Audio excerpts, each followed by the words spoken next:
podcasting from somewhere with protein shakes and no yearly membership fees. This is the HeroFit Podcast, the show that talks about the ins and outs of fitness, nutrition, and anything else that might get you feeling like a hero. Ladies and gentlemen, please welcome your hosts, Nick Stutzman and Dan Weber.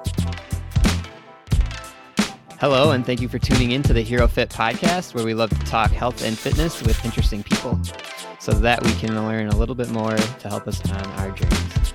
I am Dan Weber with my co-host Nick Stutzman. Today we are joined by a couple that needs no introduction, Dr. Monica Harden, the Quad Doc, and Dr. Jacob Harden, the creator of Prehab 101. They are both doctors of chiropractic in the Orlando area and fitness aficionados. They're opening a new practice called Orlando Sports Rehab this month with their partner, Joe Yoon. They work with the young, the old, weekend warriors, professional athletes, and everyone in between, helping people to overcome injuries or build and enhance their functional strength and mobility. This is round 2 for each of them on this podcast, so check out their past episodes if you haven't already. In this episode, we hope to dive deeper into their areas of expertise, their philosophies, and parenthood. Monica and Jacob, welcome back to the show. Thanks for having us. Yeah, thanks for bringing us back, guys. Yeah, I definitely enjoyed so much. And we talked about that before back in Toronto, but, definitely enjoyed the episodes that we had. And I was really looking forward to getting you guys back on again. I know Dan was as well. Yeah, we got just a small taste last time, but people enjoyed it. Yeah, we have a lot more time now.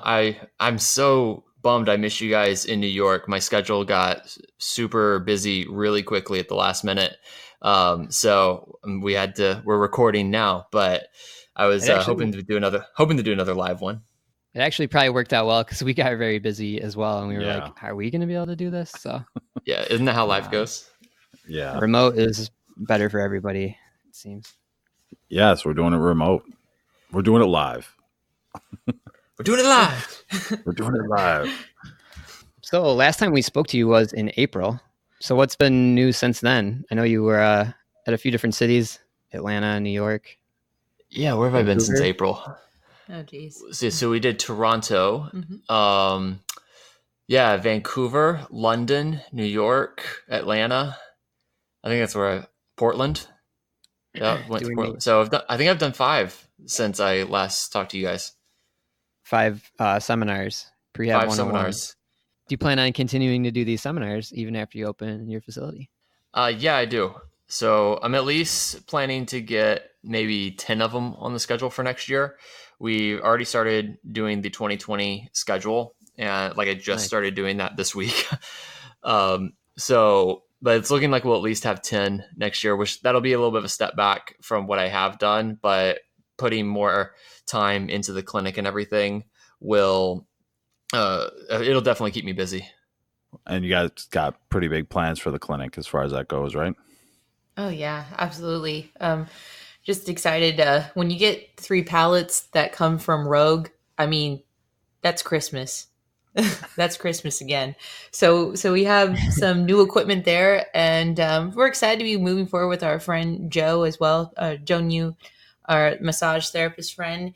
So I think it'll just be kind of exciting not to just be the 2 of us. I mean, not that that's ever been that big of a deal, but I think it'll be fun to just have someone else to bounce around ideas. Plus, we're also trying to come up with more YouTube content as well. We're going to get back into doing that with the rehab sessions. So I think we're just excited about the potential that space offers us and everything that we can do with it. That's what's exciting. And then, of course, getting back to working with some of our patients and then getting to get some new ones as well and just getting our hands back in the dirt, so to speak. Yeah, you guys will be working out of there instead of working out of the garage. Yeah, that'd be nice. For once. Yeah, I won't have to sweat all day, but or minimally. No, I've been thinking about how I feel like my first 5 years in practice were like an internship, and just in the time that I've had traveling and teaching more and not seeing patients 10 hours a day over the last year, I feel like I've actually grown a lot more as a clinician, and I'm really excited to just get back and just interact with people full time again rather than part time, and put a lot of the things into practice from more literature that I've read, and a lot of the stuff that I've used off and on with the clients that I was seeing there over the last year, and really put it into practice with more of a full time clientele now. And it sounds like it'll be, well, you're excited about the Rogue equipment. I'm excited to hear that there's a rehab facility that has Rogue equipment. So it sounds like you might be changing the game a little bit. Hope so. Did you miss working with individuals that are rehabbing from injury? Is that part of what you're talking about there? Yeah, absolutely. It's nice to get to work with people again and kind of go through that process of taking someone that's going through some issues, like they're, for example, maybe experiencing some hip pinching in a squat, and, they come in to the office with their concerns, and then they leave feeling relieved and with a plan moving forward. And that's always been, the gravy, the exciting part of kind of alleviating what people have going on thoughts wise, like their concerns. And then, because the biggest question that we always get is like, well, when can I go back to the gym? And it's like, well, I don't see the problem. You can go back tomorrow. We just have to tweak things here and there and wait it out and do some things to modify the movements and anything that seems to be aggravating it. And then we just move forward from there and progress. I guess I should give a little context here too. We started talking about us getting back into treating. I don't know that many people knew that we were not in full-time treatment, but we had a clinic in the North Orlando area for 3-4 years. And Monica took time off in early last year, January, right before our son was born. And so she kind of took her maternity leave. And then the lease on our clinic ended, and we knew that we were going to move into closer to the downtown Orlando area. It happened to coincide with me ramping up my teaching schedule. So we both went to more part-time treatment.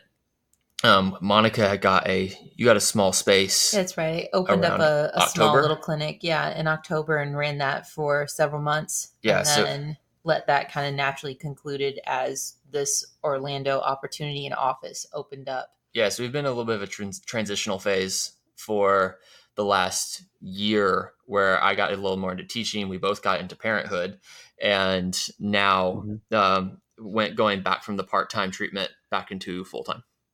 So what's been the most challenging thing with starting a business? City approval, I guess. That's a new one. Bureaucracy. Yeah, well, I'm not exactly sure what the politics are with being a landlord in Orlando, but apparently the space that we had, it just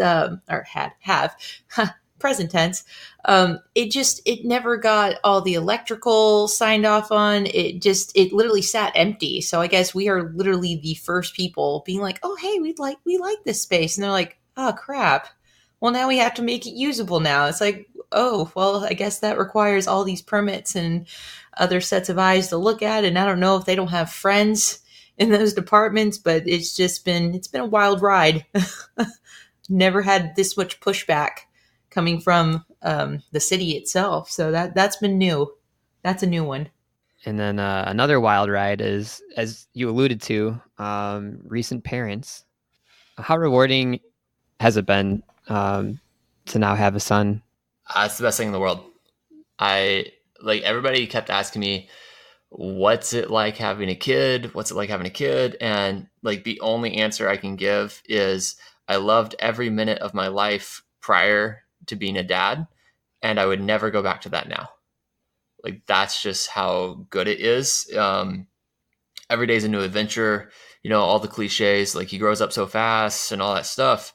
But it's all true.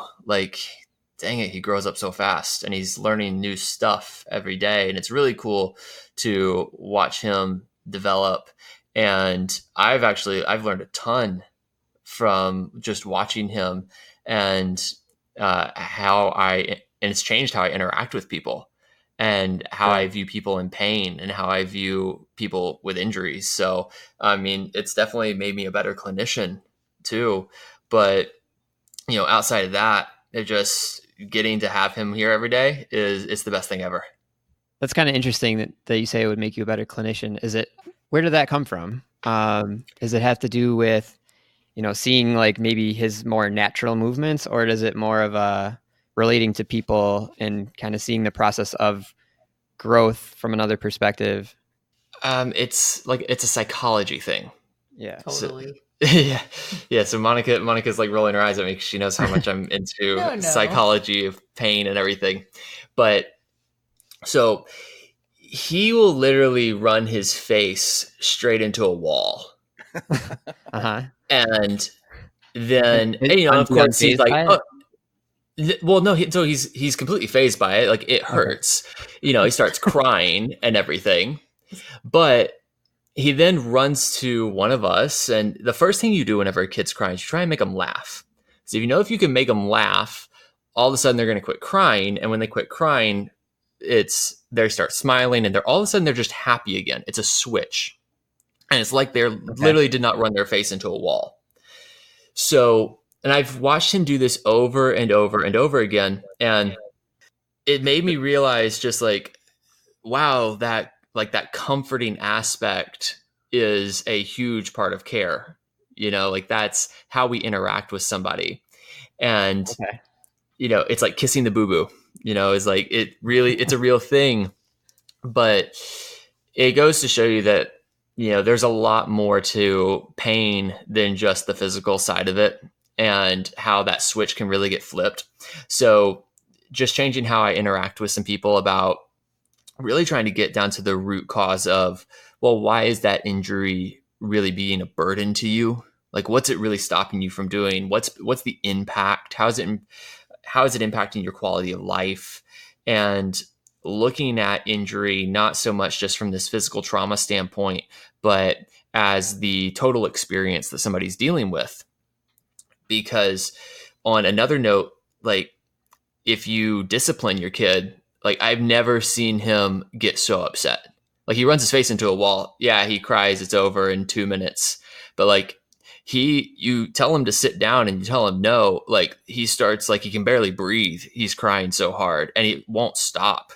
And like, there's no consoling him, because it's like, oh, like, mom and dad are mad at me. They're disappointed in me. Like, there's a deeper hurt just to that, even though there was maybe nothing physical to it. So, and we get the same response. We get the crying tears response. But so I think it's just like, really, I've always kind of known that, but just seeing it firsthand that there is a lot more to pain and hurt and all this emotional reaction than just, physical trauma. Mm-hmm. No, that's interesting. Something you said there kind of spurred us to think about a guest we just had on who was talking about kinesiophobia, which is like a new thing that he's learning in PT school. How there is just like that mental aspect of injury or coming back from an injury, and how you have to treat the whole person, including their mind and their spirit, not just the body. Yeah, absolutely.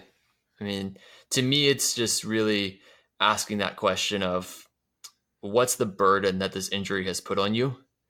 Because, we all deal with pain. We deal with pain every day, and we don't really let it phase us. We all wake up with some random knee pain. We all stub our toe. We all get a paper cut, whatever, but we kind of just chug along. We say, we got to go to work today, so screw that. So why can't you deal with this pain? Why can't you self-manage this pain? What is this pain brought onto you that is so great that you felt that you needed help for it? Like, when you start diving into that kind of stuff, you start really getting into like the root of it all. Mm-hmm. And that gives you a much better roadmap for how you're going to help that person move forward. Yeah, it helps make a bigger impact. Well, how about being the mother? We didn't just get that part. Well, I always thought this was interesting, because even when I was pregnant, I kind of would watch other moms and how they interacted with their children. And I noticed from an early point on that, and now that I say this, everyone's going to do it. And you should, because it's actually kind of interesting. When you see a kid, a toddler, a little kid just running along, and they trip and they fall, and they just like, they splat or they just like skid across the ground. What is the thing that kid does first? They don't look at their knees. They don't look at their hands. They look directly at mom and dad, who's ever there, whatever their parents are, who's ever's closest. And they base their next series of events off of their reaction.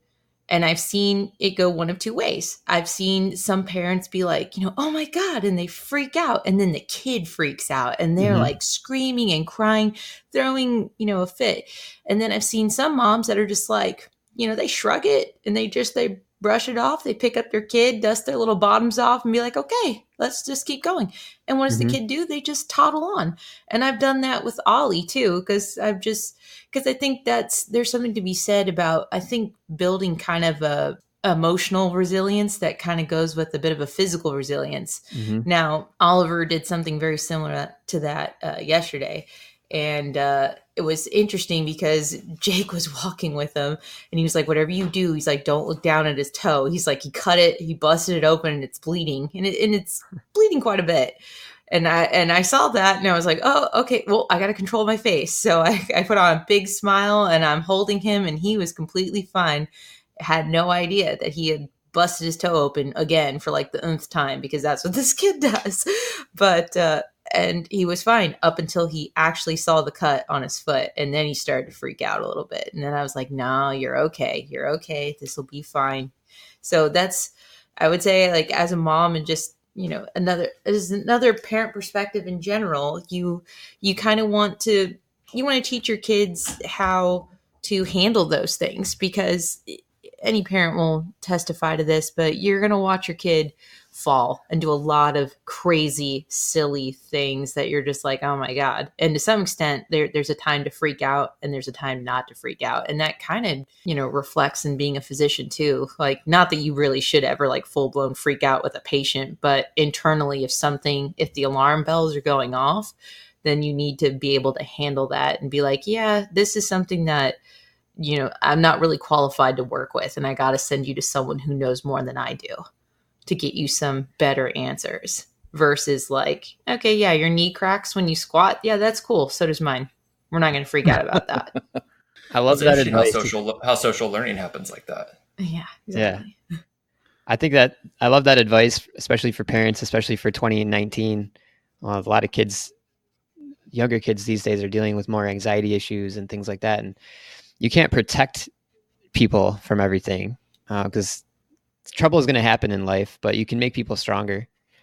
You can make them more courageous, and kids will mirror and they will look to their parents for essentially how they should be handling those situations. It's funny that you noticed that. I was laughing because I was like, yeah, I noticed that too when I used to work at the carnival.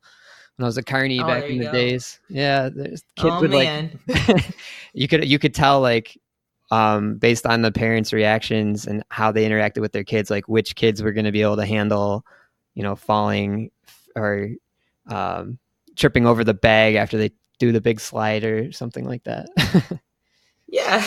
You watch it, you kind of watch enough, you start to develop a bit of a sense of how is that kid going to react. And, to some, credit to the parents too. And with kids, just because we are talking about, the rehab space and dealing with pain, sometimes they do really get into a pretty traumatic thing, and you do have to be there to comfort them and, freak out a little bit with them. I actually read something not too long ago, and I thought it was a very interesting analogy that it is not your job as the parent to prevent your child from feeling and expressing emotion. If you think of emotions as a tunnel, then the child is the train, and the point is to get from one point to the other. So to get your way through that emotion, to experience it, express it, and then work your way through it. So I thought that was interesting because I just never thought about it that way. But I was like, okay, then, this is the tunnel. This is the experience of pain, anger, whatever. And we have to work our way through it and understand it better. God, the terrible twos are a long tunnel. Oh yeah, there's almost no light at the end of that one. and he's not even 2 yet. We're not even there, but it started. It's like, oh God. So we need to get you through the tunnel. Yeah. So yeah, that's called wine. That's my tunnel. That's my train through that tunnel. It also sounds like he's trying to build a tunnel with his head if he keeps running into walls. So Yeah, right. Dude, I don't know where that comes from, but I really don't know. But apparently it's normal, especially with boys. They're very physical. They take their emotions very physically. they take their lumps. My little brother did the same thing, so I'm sure he'll be fine. Yeah, look how he He turned came out all right. Yeah. Is Say, he still wait, working at the Moody fine? carnival? He seems normal What's your enough. name? It's a spectrum, anyways. That's right. So being both like athletes, former athletes, in some way, shape, or form here, right? Are you guys gonna involve him in some sports? I think I saw you guys playing around with some hockey sticks and stuff like that, right? Oh, the hockey stick that was in our tree. Yeah, we found that up in our tree. We found a hockey stick in our tree out in our backyard when we moved in. Yeah, it sounds normal. I feel like there's a story there. Well, it was probably that somebody realized. It's probably somebody was like, "I live in Florida. There's no need for this." So to the tree. That's the first thing they I thought. threw it in a tree. To the tree with you. Yeah, it's probably the one lone one around. Those Canadians that drive down there in the winters are like, this is... It's the snowbirds. The Canadian geese. Yeah, the Canadian geese brought it down, right? Oh, that would explain it for sure. No, we'll definitely hope to have him involved in sports. I think it's great for kids to be involved in something. Now, what that is up to him. Whatever he falls into is great. I just want him to be active. And, I think that there's you build a lot of team camaraderie with like team sports. I think there's also value to playing individual sports. I did both, playing tennis and baseball. And I would definitely recommend, just testing out a bunch of different things. So, whatever he really wants to do, we'll try out different things and go with it. The only thing, I think my only kind of hard rule on that is going to be that he's, I'm not going to let him specialize year round in one thing, as we've just seen that there's just too many detrimental effects to that. Yeah. So getting a variety of things, or at least getting some time off and away from sports and just moving around and being a kid, will definitely happen. Definitely, just won't be specializing in anything. It's my only rule. Well, we agree with the try a bunch of different stuff. That's pretty much what we're doing on this podcast. So yeah, that's how I lived my life. So we'll just set him up with the podcast, and he can get some ideas. Yeah, absolutely. It's fun. It's good that you mentioned that specialization thing. So if there are parents out there with young kids, it's probably a good idea to look into playing different sports and not just specializing year round in one thing because of the overuse injuries. Is that right? Yeah. So basically just your kid doesn't get time to have a break. So I guess there's some mental issues with it as well, huh? Well, a lot of it just comes out of stress recovery balance. I mean, if you think about you need to have an off season to something, even if you're the just weekend warrior gym goer, there's some value to taking a month of your time where you have no intention of trying to set a PR or even come close to it. And every workout feels like a 6, 7 out of 10. Mm-hmm. And you can finish your workout 20 minutes, earlier than normal. Just, it's kind of an active recovery phase. And that's kind of what off seasons are supposed to be for athletes. If you're a baseball player and you're running track in your off season, well, your shoulder's getting a break. You're not just constantly throwing, and not that they shouldn't be throwing in the off season, but at lower intensities and lower volumes, and working on cross training and working on getting stronger, and all the other little things that go into making someone an actual better athlete, other than just more skill, which is the trap that I think a lot of people fall into. Yeah, absolutely. I can definitely testify to that. But it must be hard to some extent, even from the parent side, because I dealt with some of that in high school. I was in a pretty competitive, just high school in general, that got a lot of collegiate scouts, and the women's soccer team was one of them. So anyways, our coaches got to a point to where they were just like, you were not allowed to do any other sport aside from track. And if we find out about it, we're going to cut you from the team. And that's what the mentality was. So I always felt like I didn't really get a choice. Like I actually wanted to do cross country 1 year, but was afraid that I was not going to get to play back on my soccer team where my friends were, and that's what I enjoyed. And so 1 year, I did suck it up. I played soccer the whole season. Then I went to a soccer school and did that. And it just was, and then I played league after that. And it was just, like soccer just wasn't even fun anymore. Like it just kind of became a chore, and I didn't even want to go outside and practice my drills or any of that stuff. And the weird part was, as I guess in high school, I was just like, I had this thought. I was like, you know what? If I was really gifted, I feel like I would have been picked up by a premier team. I would have a different coach. Like none of this stuff is actually happening. This is just high school level. And I was like, I like science and I like doing well in school. So this isn't even going to be the thing that gets me anywhere. And I think that's what probably killed it. And I said something like that to my coaches, and I wasn't playing soccer anymore after that. So not for my high school. So yeah, That's unfortunate. that was fun.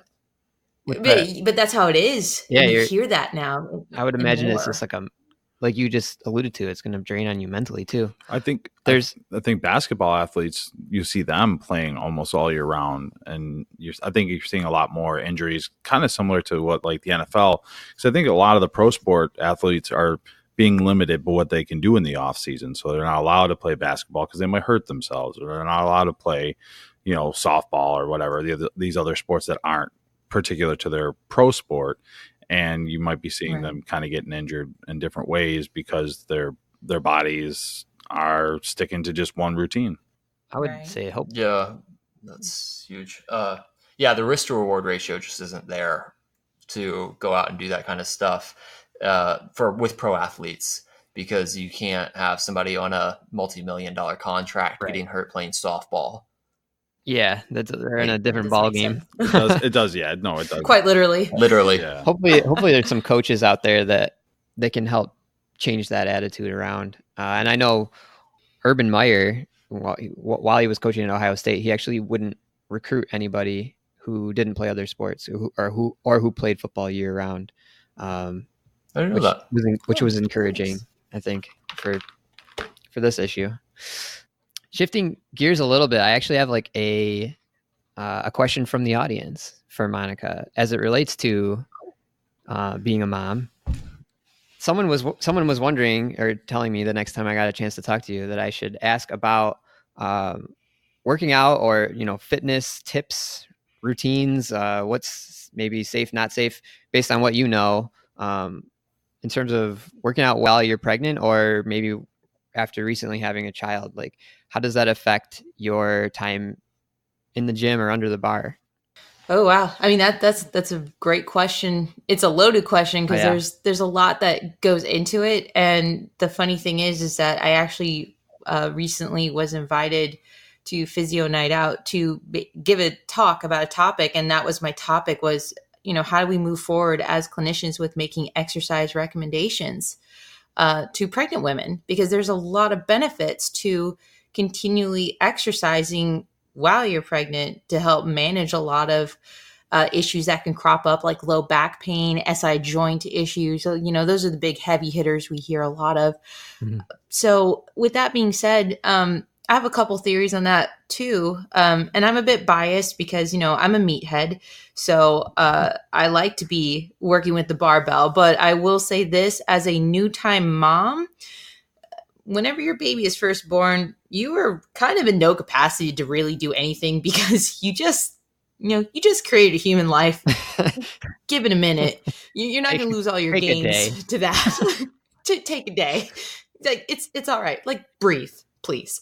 So with that being said, if you have the time, the energy, hell, even the motivation, because let's just be real, honey, because I was not motivated to do much after Ollie was born. And just for quick reference, he was breech. He never flipped the right way. And my doctor was of the mindset that if there's any complication or anything I don't like, we're just going to do a C-section. And I was like, okay, cool.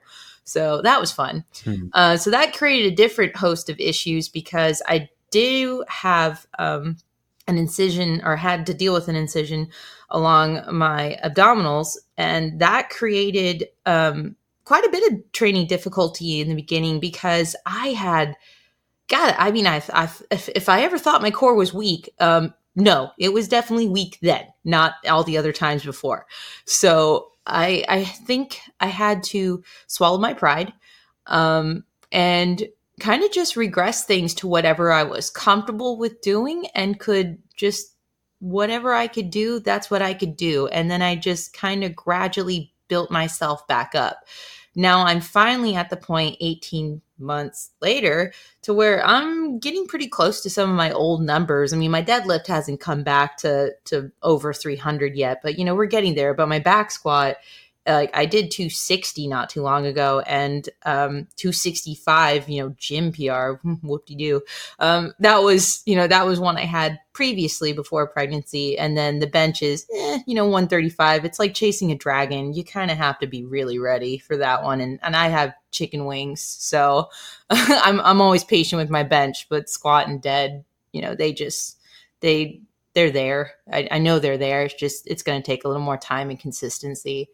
But that's how I've done it, is just slow and patient and consistent. Mm-hmm. Like, number one thing is always consistency, because things will come when you give them the time to do it. But if you rush and you're not putting the time in and the effort, then you get what you give with that. So you don't put a whole lot, you're not going to get a whole lot. So my advice is just to take your time, find things that you enjoy and you can fit in whatever time frame you have. I squeeze all my workouts in with Oliver's naps, which, fun story, by the way, my kid fights sleep like hell. So he only takes one nap during the day now. And at minimum, it's maybe 30 minutes on a bad day, maximum maybe 2 hours. But that's like a unicorn. That really happens very rarely for me. So all my stuff has to fit into like a 1 hour time frame typically. So that's all I have time for. So you just make it work. Like everything else in your life, you prioritize what you find important for you.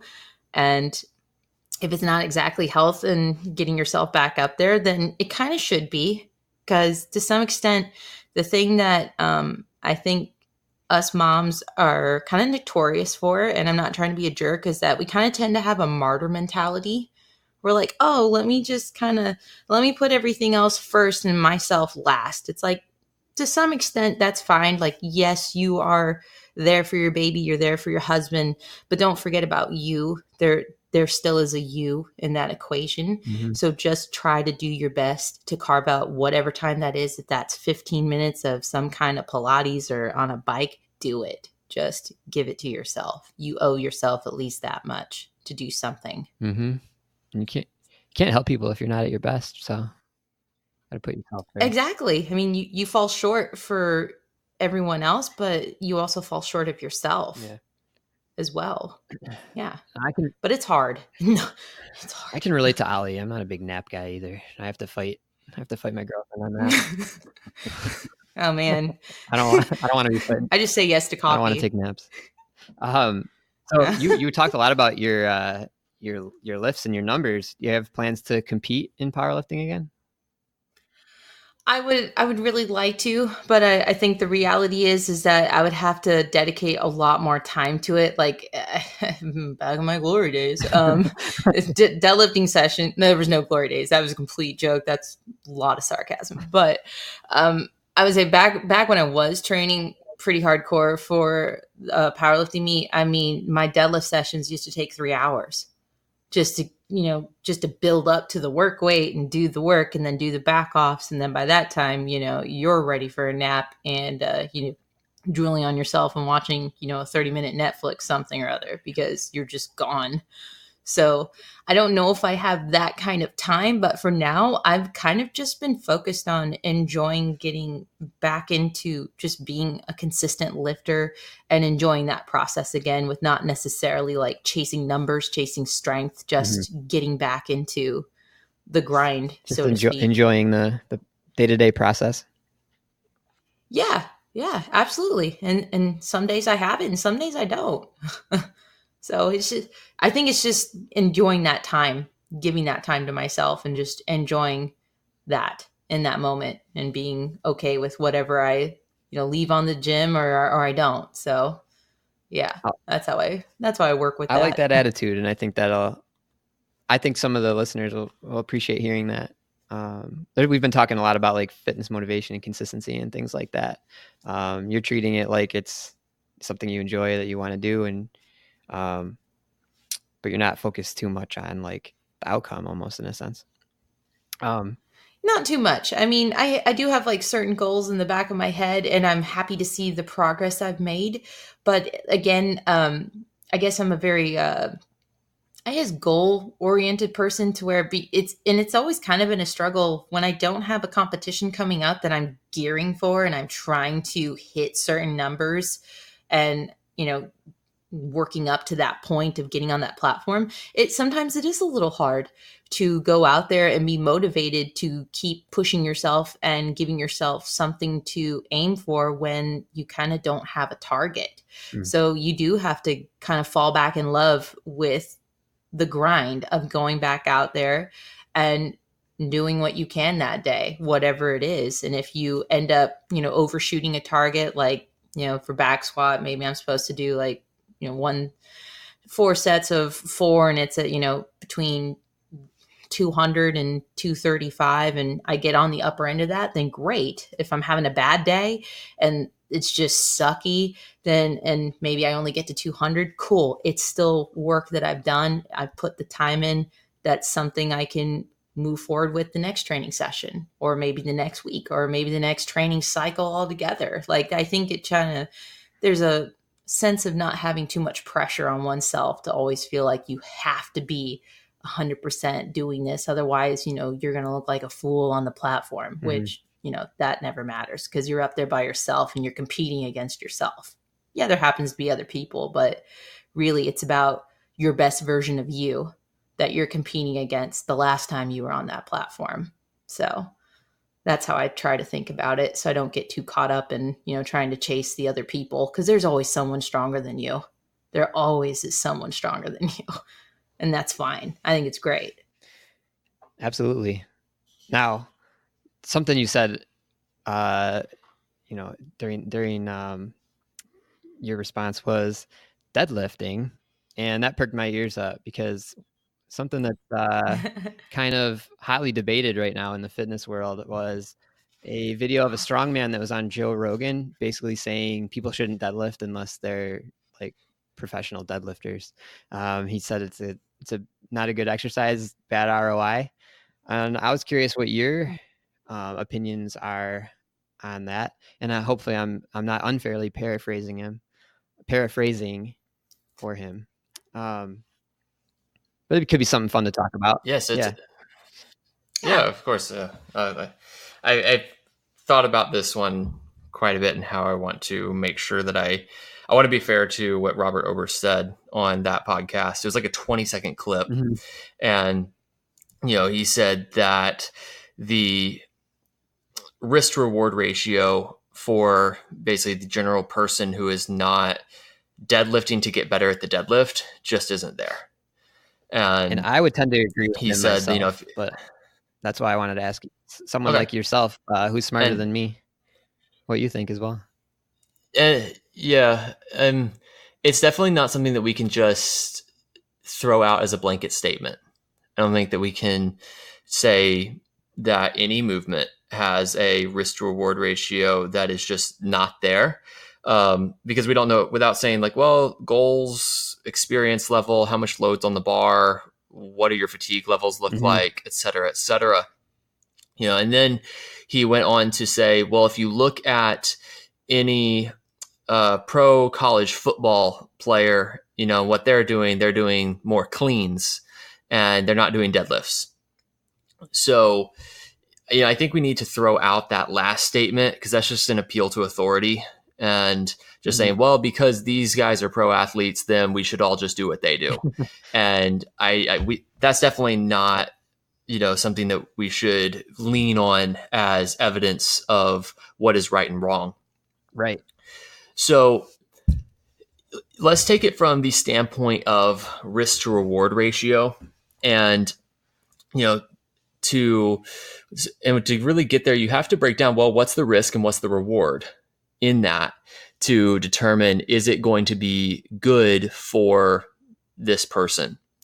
So if we look at risk, we actually do have some evidence that we can lean on. So there was a systematic review done in 2017, I believe, and they found that like injuries in weightlifting sports, in powerlifting, weightlifting, CrossFit, were all similar to other non-contact sports. And they had lower injuries when you compared them to contact sports. So just the act of being active is going to come with some inherent risk. And the act of pushing the system, which is what we're trying to do. We're trying to push the system to a place it hasn't been and a place it largely doesn't want to go to adapt. So if you're going to push the system to that level, there's going to be some risk. And we have to accept that risk moving forward. And that risk is there doing a lunge. That risk is there, doing a bench press. That risk is there doing a bicep curl, in all honesty. Don't say that to me. So the deal is we accept the risk with a bicep curl. We don't accept it with a deadlift. And granted, I think there's a lot more anecdotal evidence of people getting hurt deadlifting than bicep curling. So to be fair, that is there for sure. We can also, there was a study done. This was a recent one. I think it's a 2019 study where they saw that people who train with powerlifting are less likely to experience back pain. And there's a beneficial effect of strength training. So those who routinely strength train deal with less back pain, have easier times picking things up from the ground, which we would kind of expect, and overall are going to have an easier time with day-to-day life. So if we see that with people who do powerlifting style training, which inevitably is going to involve the deadlift, then, I don't know how much the risk is really there inherent to the movement. And, we can't say that any movement is good or bad or right or wrong. The only difference between bending down to pick up a pencil off the ground and picking up, a deadlift is the load on the bar. That's really what it is. And so the question is, are you prepared for the load that you're lifting in this moment? Yeah, that makes a lot of sense. So if my current deadlift, I think my current deadlift is probably one rep max is probably sitting around 450 pounds. So a little over 200 kilos. That's going to carry a much lower risk for me as someone who has built up to doing that than it is for my 90-year-old grandmother who hasn't deadlifted anything in 30 years, 40 years. So the risk is going to scale with your level of preparation and the level of exposure that you're putting on the system. Go ahead. Go ahead. Okay. I'll get on a roll with this. I have I had a perspective that I wanted to offer and was curious what you would say about it, but I don't want to, stop you if you're on a roll. Oh no, don't worry. I'll get on my train of thought again. What do you got? I had mentioned that in spirit, I think I agree with, I forgot his name, but Oberlin, I think. Robert Oberst. The way I look at it though is love the movement, not always a fan of the exercise. And so I think the hinge is an excellent thing to train. And I think picking things up off the ground could be a good idea, but some people are going to vary in their readiness for how high that bar is off the ground. Maybe you have to start with rack pulls or use the movement, but vary the actual exercise selection, which is a very nuanced take. So it's hard to just say, agree or disagree with a 20-second clip have that. But we should talk nuance. Because if we're going to say we shouldn't have blanket statements, we should talk nuance, right? And so I don't know if, and this is I can't Robert's not here to defend himself, so I don't want to say that like he's saying, well, block pulls don't count as deadlifts, Right, or no don't heavy pick things up off the ground. Because he did say, cleans, and the clean is going to have a deadlift style movement to it, although more explosive base movement. So I don't think he's against hinge work altogether. Mm-hmm. But definitely we have to take into context this person we're working with. So if somebody can't pull from the ground, then I'll be the first person to tell you, put that person on a block. If they don't have the ability to pull from the ground comfortably, if you can get your block pull, and let's be generous and say a 6-inch block pull up to 250 pounds, do you really think you're going to have that much trouble going the extra 6 inches down when you have to pick up like your kid or the dog food bag, which weighs at max 40 pounds? Like, I don't think you're going to have that big a deal. Like, the transfer is going to be there.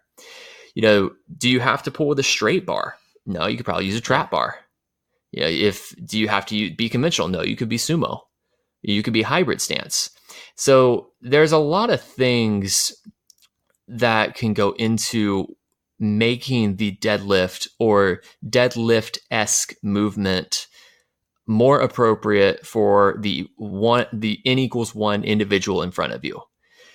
And so this is where I don't like blanket statements like, well, the risk to reward ratio of the deadlift just isn't there. Right. I'm like, well, not on a population level. Whenever we're talking about, I think just the Joe Rogan 13-minute clip or something is over 2 million views now. So we're talking about a very broad audience seeing and hearing that statement. And if there's a responsibility that we have to have when putting ourselves out to that level of audience to give some nuance behind it. So if you're not comfortable deadlifting from the ground, then yeah, let's try modifying the deadlift. Maybe do something else. Maybe do a good morning. Maybe train the hinge in another way. Or maybe just don't deadlift if that doesn't suit your goals. There are going to be cases where maybe someone just doesn't need to deadlift because they don't want to.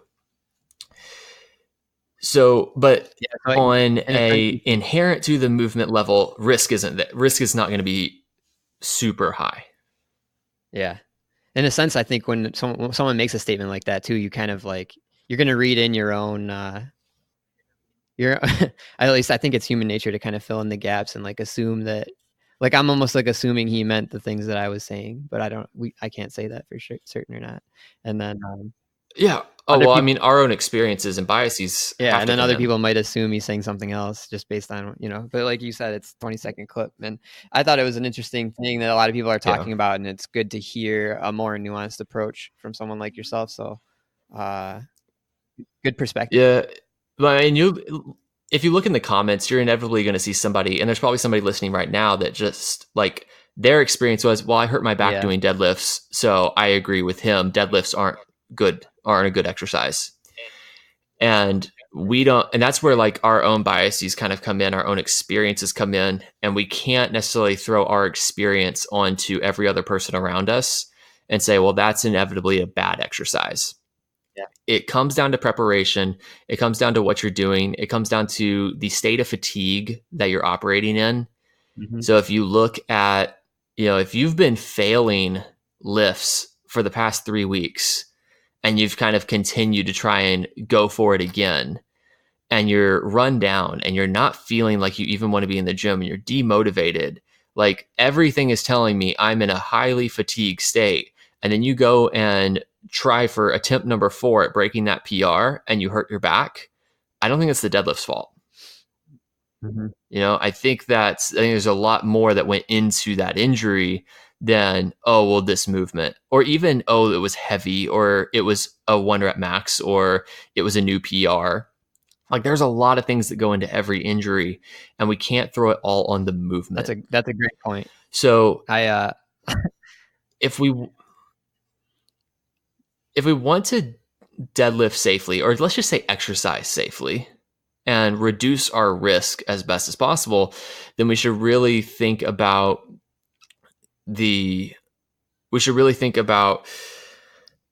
how fast do we really need to progress this movement? How much time are you willing to put in to prepare yourself to push that next adaptive level? And let's just call that a PR.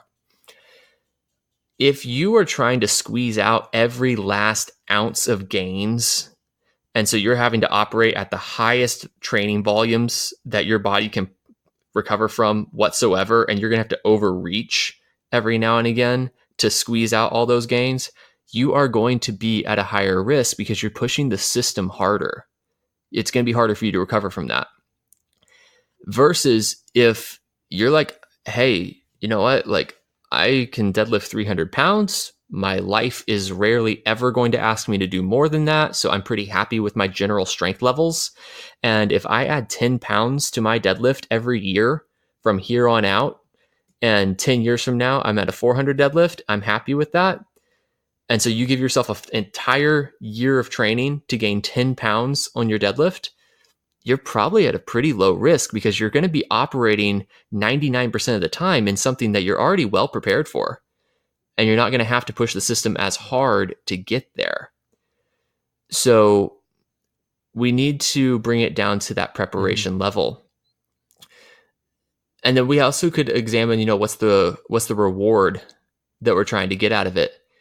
And so that's where I think that if we bring it back to where he said about like football players doing cleans and stuff, a lot of them might not be looking for higher force development, which is what the deadlift is going to generally be for, is force development.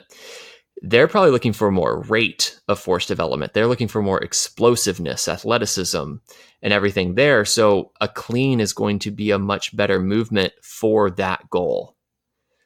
So if your goal is to be more explosive and you already have a very high level of base strength and it's that rate of force development that you're after, then yeah, the risk to reward ratio might not be there because the reward isn't the reward that you actually need. Right. You need more power-based exercises versus if we take a young high school athlete who is 130 pounds soaking wet, and he has very little base strength, doing a bunch of power-based movements and getting him to try and explode when he can't even exert force probably isn't the reward that we're after there. So, the reward of getting him physically stronger is probably much greater versus somebody who already who might be trying to take their deadlift from 500 pounds to 515. That reward just isn't as great as taking somebody from an 85 pound deadlift to a 100 pound deadlift, because life's probably going to challenge you a lot more in that lower range. And you're going to see a lot more reward from that. So if we're going to talk risk reward ratios, we have to analyze all aspects of that. And then once you've analyzed that and you realize that this is worth it for me, then think about, well, how fast do I want to progress that? How much risk am I willing to take on to get those gains, to get that reward? And then once you figured that out, we'll figure out how to do it comfortably. And that's where all those modifications and options and racks, blocks, stances, everything could come in. And you start to figure out, well, maybe the deadlift wasn't in my goals in the first place, so maybe I don't need to do it. Or maybe it is in my goals and I should do it, and I should do it this way. Yeah, I think people need to hear that. I think people need to understand, and that's more than just the deadlift, but pretty much any exercise or any movement that involves some type of weight, resistance is really, whether or not that's within their goals or, am I doing this properly for myself, my body, for the long run, short run, whatever they want to do. I think that's something that a lot of people don't even really think about. They're like, oh, I just want to lose weight, or I just want to look, like what I see in probably in a photo shoot, Right. photoshopped or whatever. But unfortunately, that's what we have to kind of get past, is getting to the minutia of our goals and seeing if even an exercise is worth it. But not only past that, seeing if this is something that I can really do, being real with ourselves. Yeah. There's so much depth to the topic of exercise selection and prescription that you can never cover all of it in one conversation. And it really does come down to this individual level. And we can only give general recommendations when it comes to like a population level and say, yeah, if you want to get stronger at picking things up off the ground, deadlift's a pretty decent way to get better at that. But there's also probably 100 different options in how we go about doing that when it comes down to just doing it for you. Right.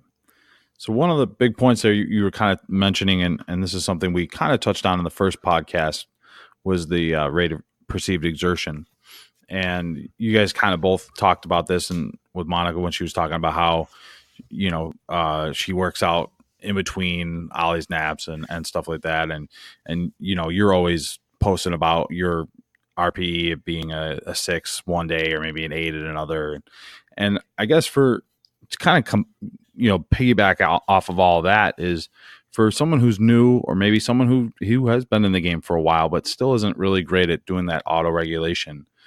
How do you discover what your 10 is? I mean, I know that's, you probably never really add a 10 most times, if ever, but a 9, an 8, a 7, a 6, what are some of the cues that you kind of use as someone who obviously works on this all the time for your RPE that you find that helps for you? And once again, you probably can't blanket it towards everybody, but it's subjective perhaps. But how can somebody who's new to it kind of figure stuff out like that? I'll just kind of jump in and just give my 2 cents on that one, because I actually had a DM go something similar to that on Instagram, and it was like, well, how do you I always find it interesting when I ask people like, oh, this was at an 8 RPE, like, do you think I can go another 10 more pounds? And most people like to underestimate me, and they're like, no, I don't think you have any more than that. And it was like, no, I do. I know I do. But bar speed, objectively, you need to film yourself from usually a side angle and watch the bar speed. Like, how quickly are you actually moving that weight? Because it's one thing to say, oh my God, it's so heavy, like, I'm barely moving. And then you watch yourself and you're like, oh my God, this is snappy. And it looks like lightweight. Like, this is nothing. I'm moving fine. I haven't even lost a beat. You can even look at the time it takes you to complete that whole lift.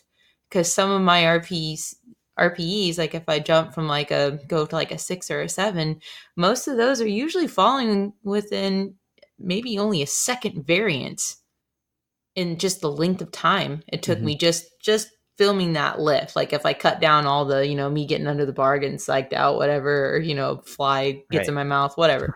But getting to the meat and bones of that, you might see that, an RPE 6 or 7, maybe you're not changing much on time. Video link there. The bar speed looks good.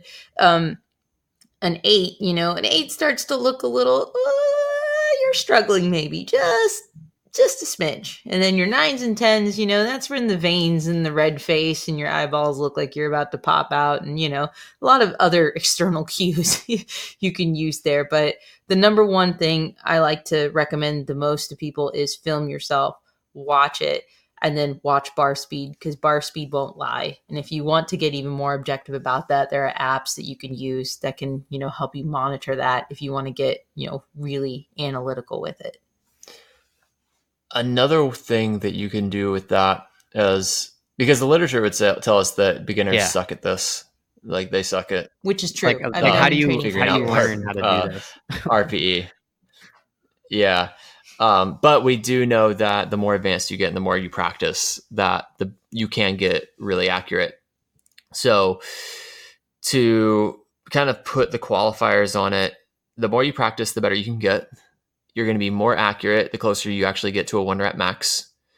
You'll be more accurate doing singles than you probably will at doubles than you will, and you probably don't have any idea what you're getting whenever you're doing sets of 15. You're also not going to be very accurate if you're more than 4 to 5 reps off a failure. So you need to probably be somewhere between 1 and 4 reps off a failure to accurately gauge it.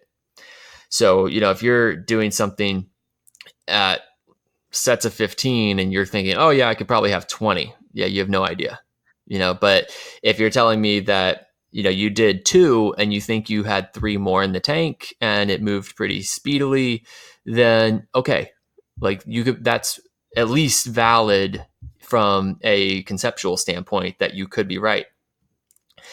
So to get started, everyone should probably just start rating how they feel after every set, regardless of whether they're actually going to use that data.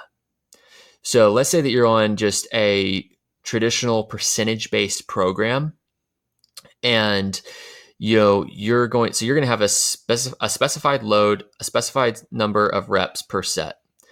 At the end of that set, just ask yourself, how many more reps do I feel like I could have done based on how the last one felt? And then, an RPE 10 would be, you could do no more reps, no more weight. RPE 9 is 1 more, 8, 2 more, 7, 3 more. You see where we're going. And you just practice taking the number and just getting an idea for how did that feel. And then, like Monica said, film yourself and then go back and watch that. So do you see a consistent trend where whenever you start to notice a little bit of a sticking point halfway through the movement on your squat, that you're consistently rating those as 8s? Well, there's some data that you can start to kind of notice trends with. Every time that you have to really grind through a movement, you're rating that as a 9. Every time it looks really fast, you're rating that as a 6. And so you can start to then kind of lean on what she was saying there about filming yourself and looking at bar speed. But to really know and to really get objective with it, the best way is going to be to test yourself periodically. And it doesn't mean you have to test yourself every day, but periodically test where you're at. So we have something called an AMRAP, or as many reps as possible. Some people call them plus sets. Some people call them repetition test sets. But it comes down to this concept of anchoring the burnouts. Yeah, burnouts. So there we go. Before all this sciencey stuff came in, this is what we used to call it. Before I knew anything. So, yeah, and I'll just tell. I just tell people in seminars, because we do this in the Prehab 101 seminar. I have all of our clinicians take a set to failure as a way to have them gauge their RPE, and we have them do one set at and stop where they feel is an RPE 8, and then we have them rest 2 to 3 minutes and then take their second set all the way to failure, and we just see how accurate they can get. And we see consistently that those who train and just have practice taking RPEs always do better than those who have never done it in their life. It's their first time, but it's an eye-opening experience for them to be like, wow, I think I was kind of undertraining myself because I was 10 reps off of failure when I thought I was 2 reps off. It's like, well, yeah, you should probably push yourself a little bit more in training. And so now you have that experience. But that's what testing yourself is going to do. So very popular program out there, 531. Most of us are probably familiar with that. And they're going to integrate these plus sets into their training. So let's say that we were doing something like that. We had that AMRAP coming up, and you did your 5s week. And instead of just doing the AMRAP, you did your set of 5 and you rated the RPE on it. And let's say that you felt like you get 2 more. Well, then you're going to do the AMRAP with that exact same weight. And you're going to rep it all the way out to the point, because we know you're going to get more accurate the closer you get to failure. So then just ask, well, how did reality line up to subjective feeling? Right? So your subjective feeling the first time you did that was, oh, I felt like I could get 2 more. Reality was, I got 4 more. Well, I hope you filmed both, because now you can go back and look. You can look at what everything looked like each time around. And then you start to trend and see yourself over time line up those test sets, those AMRAP sets, more so with what your subjective perception is and what you're rating your RPE as. And that is going to tell you that you're getting better at it. But so kind of to sum that up and put all that together, start traditional percentage-based program. Everything's laid out for you. Just start rating your RPE and just start saying, here's where I think I'm at. Yeah. And then maybe once a week or once every 2 weeks or even once a month, do an AMRAP set where you're going to take it all the way to the house. Really go all out for it. And you could leave what you think is 1 rep left in the tank, or you can go to the point of, I couldn't lift this weight again at all. You go to full concentric failure. If you're going to go to full concentric failure, I would recommend doing it less frequently. And that's going to give you that objective data to say, here's where my abilities really are. And so then you can line up, what did my test say compared to how I felt and what I was rating. And then you kind of, the more tests you do, the more you're going to learn, because the test acts as feedback. It's science. Yeah, On yourself. A lot of people have to just start working on the data part of it. I think, that's probably the first step. That's You have to get feedback. That's very good practical information on how to do this. So I'm reading this. I just started reading this book called Dynamics of Skill Acquisition. And they're talking about different models of learning. And they're talking about a experiment in some older study they did where they had people, they blindfolded them and had them try and draw a 1-inch line. And all they told them was draw a 1-inch line. And if they didn't give them any feedback, they didn't say anything to them, they would almost never get it right. They would actually get worse. So, but when they drew that line, and if they were off by an inch, and if they weren't there, if they just said wrong, then they started to get better. They started to learn off of feedback. And if they were too long, well, then they could draw shorter. They would start, and they would gradually start to hone it in and get to the 1-inch line based off of whatever feedback they were getting. And so taking that to this conversation, if you are if you're just going about and you're just rating RPE, but you're never testing it, you're probably never going to get better at rating RPE. You have to test because you have to get that feedback. But then if you realize, okay, I'm consistently undershooting, and I'm consistently undershooting by this much, well, then you can start to tweak what your subjective perception is. If you realize that you're overshooting, then you can tweak off of that and start to realize where you're at. And you're going to get better at it by getting feedback, realizing what your feedback is, getting more objective data by looking at your film and everything else, looking at bar speed and putting all of it together. And that's how you're going to figure this out over time. Oh man. Humans, they're amazing. It's this, yeah, kind of complex. I mean, it just, sometimes you just want to go work out. And then there's other times where that's not a thing anymore, right? It's not, there's a science to it. Yeah. Not anymore. You gotta actually, I mean, if you're not filming it, oh no, it really happen. No. Think about it. Oh, gotta get my GoPro that's out. Right. Yeah. Put a filter on it. It didn't happen. I know. Give us the real experience. No, it didn't happen. According to most people now, all I ever do is arm workouts, because if I didn't record it, then it didn't happen. All I post is arm. Well, we know you don't deadlift, so yeah, shots fired. I don't deadlift a lot. Oh, I like the trap bar deadlift though, and what's the other one? Can't remember the name of it right now. There's another one. Yeah. In the corner. There's more than one. Are they using landmine. I like to do a landmine. Landmine. Landmine. Yeah. Okay. Yeah. I thought he was getting the safety squat bar out or something and doing something. I'm demoing over here. Yeah. He's like, maybe. I don't film that. Ain't nobody got time for that. I like the hinge. Nope. But I'm ready for the haters. Oh, no, I mean I mostly agreed with everything you said though. So mostly. I mean it's pretty much like you read it. Like I said, I think you read into like statements like what you want to read into them a little bit. So that's why I said I agreed with what's his name, but You can't remember Obers. without fully even knowing what he meant by it. That's Anyway, now we're all off track here. yeah. This is get us back on track. Get Nick. us back All on the right. rails. So there was another factor I think for RP too could be injury, and how does that kind of factor in with what you're doing for a workout? So it's a tough question because I don't think we have a lot of literature on RPE and injured populations.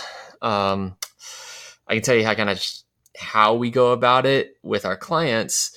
And I try and get my clients to separate effort from symptoms as best as possible.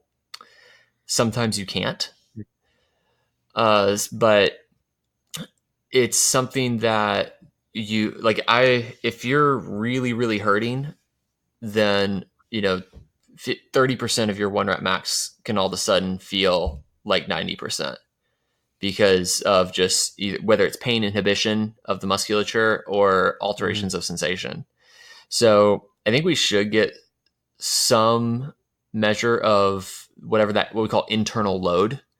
And so 2 types of load. External load is like the physical load on the bar or the volume or whatever you're doing. Internal load is that perception of how hard was it for you.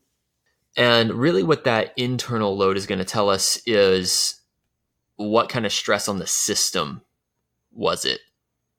So, in an injured population, if you can separate effort from symptom or effort from like overall difficulty, I guess, then I think we should, because you can, let's say you're training at 30% 1RM or 50% 1RM or whatever, and you're doing it for 5 reps. From what are my muscles, bones, everything trained to do, that's easy, right? Like that's not going to be enough stress to cause any sort of like physical adaptation or get stronger, but it might feel hard because of pain. So if we can separate those two and we can say, all right, so symptom level, I was at a 6, effort level, I was at like a 2. Well, I could that gives me some more information. It's just more data to work off of, in that I could probably prescribe that exercise daily because it's not going to be fatiguing for you. Versus if you're telling me that effort-wise, this was a 9, that's probably not a daily exercise. That's probably a 2 to 3 times a week exercise, because you might need more time in between to recover from that effort and to recover from that internal load. It also can inform us on how quickly do we progress. So if somebody's telling me this was effort level 9, I'm probably progressing a lot slower. I'm not going to take as big of jumps because we're already pushing the system quite a bit. Versus if they're at that effort level 2, RPE 2, then I feel pretty confident I could probably make a pretty big jump and not risk anything. So as murky as it is, that's kind of the best answer I have in terms of how do we integrate that with an injured population. Try and separate when you can. If you can't, then, well, do the best you can to at least get that measure of internal load. I know Monica had something she wanted to chime in on that with too. Well, I was just to piggyback off that concept, because I think it ties into a conversation that sometimes, Jake and I have on our little dog walks or stroller walks, but it ties back to this concept. Such parents. I know, right? And both in the same field. I mean, you got so much to talk about. True. And sometimes we don't talk at all. But So does it ever get boring talking about this? But same old stuff? No, not necessarily, because you do get patients sometimes that comes up and you kind of end up rehashing like similar topics, but maybe your thought process on how it's that probably constantly has evolving, changed. and there's But always anyways, something new, right? God, I hope so. Yeah, you kind of need to be. I think if you're not changing, then you're either not pushing yourself hard enough necessarily to be uncomfortable, or you're just stagnant and you're okay with that. In a number of ways, whether that's training or even, just on a growth level, maturity level. But I think it ties back to this concept that I like to go back to called like, what is trainable pain versus not trainable pain or untrainable. So, because in any amount, even just with lifting, like there's something you have to be comfortable with being uncomfortable. Like not everything's going to feel great. And to some extent, that's okay. But it's not enough discomfort to feel like it's making your symptoms worse, or that you may be making your injury worse, like damaging the tissues, because you're just pushing into a stress system that is already stressed. Like if there's a fire in the house, then you don't need to go light a match in the yard, so to speak.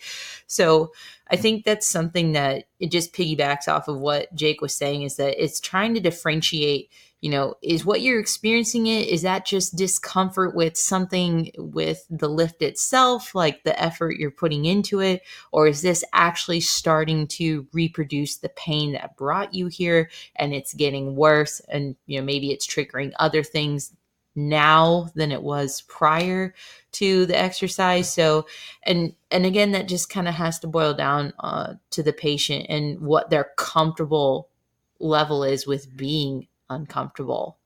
So I think that's what that sounds very important and very challenging.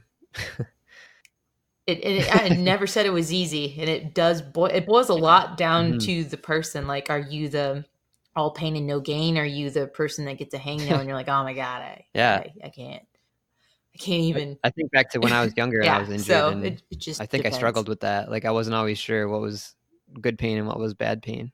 Right. Because it's weird, because even with training, like, you're getting a burn, you're getting a pump, like you're like, oh my God, this is weird. This is nuts. And then the other part of your brain's like, keep doing it. It'll get you stronger. Training actually helps a lot. And then, there's the other part that's like, yeah, it does.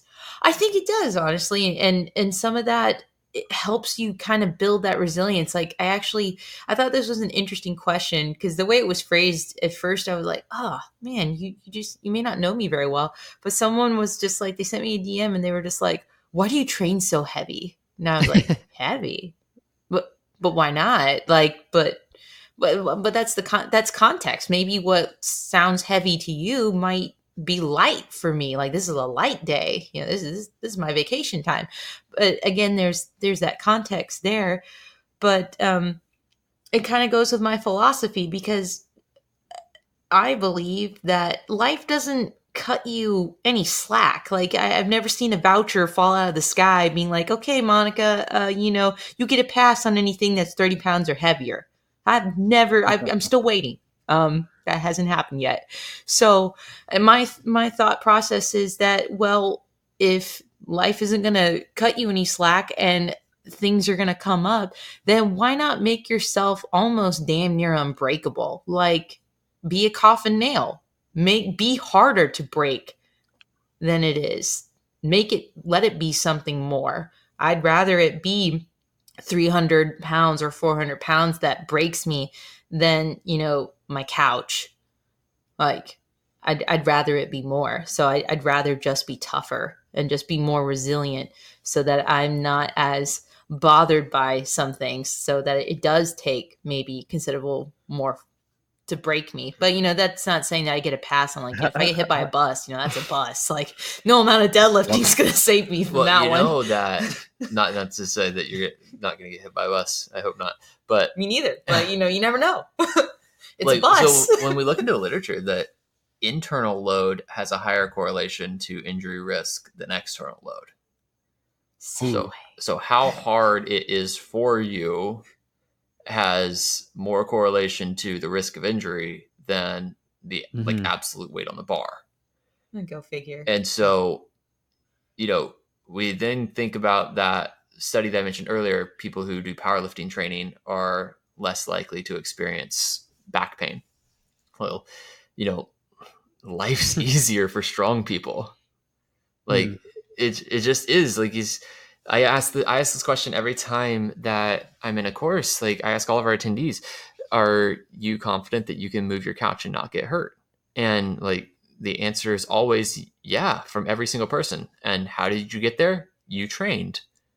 Like life's pretty easy from a day-to-day demand standpoint for people who consistently weight train and who've built up a large amount of strength. So, the only spot, I think we talked about this last time that I was on the podcast with you guys, the spot where most of us are going to get hurt is probably in the gym pushing ourselves, because we have to, we can't recreate that internal load any other way, because we've made life easier for us.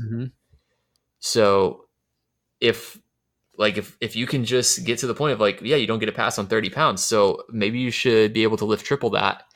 And then 30 pounds isn't going to be so bad, So the meathead times in. Yeah. Yeah. Just go up by a factor of 10, whatever. Math, who cares? Yeah. And so why do you train heavy? Well, what's heavy? Heavy's subjective, right? I'm at more risk lifting 400 pounds than maybe somebody else lifting 600 pounds, because their max is 900, and 400's my right up there near my max. So it's subjectively going to be much higher internal load for me than 600 might be for somebody else. And so you can't just look at the weight on the bar and say, oh yeah, that's not safe. Right. No, it's what is it? What's it to you? Yeah. What are you prepared to do? Yeah. What have you trained for? Because I mean, gosh, even just a 45-pound dumbbell might be enough for someone. I mean, training is just, you train for what your goals are, and my goals is just to be strong. I just like being strong. I'd like being strong now, and I'd like to be strong, even when I'm 60 or 70. Whether or not I'll be able to lift the same weight, I mean, that's kind of irrelevant, because it's going to change with time, but it still fits the philosophy of, what have you got to lose by just being stronger? Does the weight on the bar really even matter day to day? Bro. Well, that's where one guy's philosophy. He goes, what can I do to become harder to kill? I want to be harder to kill. Isn't that a Mark Ripito quote? Stronger people are harder to kill. Yeah. But I hope so. But so does the weight on the bar day to day actually matter? Not really. Probably not. No. The weight on the bar is simply my ego. It matters. Yeah. My ego. It always matters. Bruh. The weight on the bar is simply a means to an end to achieve some level of stimulus. Because training's about achieving a certain stimulus to get a desired adaptation. So on a day that you're more fatigued and you're run down and it's subjectively harder, that stimulus might be achieved with 20 pounds less than what the paper says. On a day that you walk in, you feel great because you had 10 hours of sleep and you haven't been stressed all week. Which that might nothing be like parenthood. Yeah. But go on. That might be 20 pounds higher than what's on the paper. So the weight on the bar day to day actually does not matter. It's over time, you want to see that trend upwards as a measure of, am I making progress? Eventually, you need to see that number creeping upwards, because if you're doing the same thing over and over and it's not consistently getting easier, then obviously you're not getting better. Or if you kept the weight the same all the time, then it would just consistently get easier and easier and easier to the point it couldn't provide you a stimulus. So the external load, the weight, has to kind of go up over time, but day to day, it kind of just doesn't matter that much. It's a means to an end to get whatever it is you're after from the actual training. Within that session. Yeah, day to day. Yeah, exactly. This is just fascinating to think about, so I'm kind of speechless. My brain's going in a lot of different directions. Yeah. Hamster fell off the wheel, huh? Right? Yeah. Welcome to you can apply it. These are the Since things you've mentioned some interest it. in psychology, you can apply that to psychological growth as well. Like you challenge the system just enough so that it adapts, not too much so that it's overwhelmed, and you can't stimulate yourself in a sense and still grow. Yeah. It's kind of true everywhere. Monica gets really annoyed with me how I can apply progressive overload to about any situation in life. God. I want to hear more about this. If I had a nickel. That's right up my alley. Yeah. One last question for me is, so we're gonna I got kind of gonna go a different way with this, but something that I think you guys might have a good opinion on. So we just recently interviewed, and it'll be coming out probably the next couple of weeks, but before for this one, but an acupuncturist, sports orthopedic acupuncturist. And so kind of something that's like a little different from the norm. But, with one of the things he kind of was mentioning was the collaboration of what he's doing with rehabbing and helping other athletes get out of pain and stuff like that. Now you guys are opening up your clinic with a massage therapist. And so do you guys see that as like something beneficial for your clients or your, soon to be clients, something where you can have different doctors working with different verticals, modalities, and being able to almost like a team treatment of your patients. I think that's kind of a cool thing that's coming out now, or at least maybe becoming more popular with rehab and just kind of more collaborative medicine. Collaborative medicine. Yeah, no, I think it's great actually, because I feel like at the end of the day, and maybe I might have said this before, but I think it still holds true. People need a team. Like you really don't go into life. You may come in alone, you may go alone, but throughout it, you have a team. You have people around you. So, and I feel that healthcare should be the same way. We're all on the same team. It's team, client name, fill in the blank. But we're a part of that team. And whether, I do my part to help you with what I'm capable of doing, and then I pass you to someone else, or you work with someone else within your healthcare team, that's great. Because at the end of the day, it is about you. It is about your health and what is important to you. And I'm here to see part of those goals met on my end as your chiropractor, your physician, to work with you through this rehab process, or, whatever. Because, a lot of the times we do work with folks and they come in looking for rehab and they get that. And some of it kind of turns into a little bit of, psychology as well, because you have to work with the whole person. So I feel like that concept just caters very well, and kind of the way that it should be. Like, health shouldn't be this, compartmentalized. We really should be an open discussion and be able to talk to a massage therapist, to talk to another PT, to work with the doctor. Like, we all need to be speaking the same language and working with that same person in every single capacity, no matter what our fields are. So I think we do need to bridge those gaps. And I think it's great if we can have more and more team players instead of just individuals who are like, nah, I do everything. Like, I do it all. It's like, jack of all trades, master of none. That doesn't work. It's great to be more of the type of person that can work and play well with everybody, because that's what this is. It's not just one hand that works with this. You have to have all hands on deck. So that means everyone needs to be talking, and everyone should be talking and working with each other. I think it can be useful to have a collaborative care model for sure. I think it's just important for every person within that model to recognize what it is they bring to the table, and when they are needed and when they are not. Where do you specialize? We can see that in some integrative settings, patients are kind of passed around from therapist to therapist as a way to bill more. And, so I definitely don't want to see that. Don't want, seeing like, oh, well, I think that we definitely won't be doing this where we think every single person needs to go get massage. And not every person who sees a massage therapist needs to be on a 6-week rehab program. And that's because they might be there for different things. They might need different things.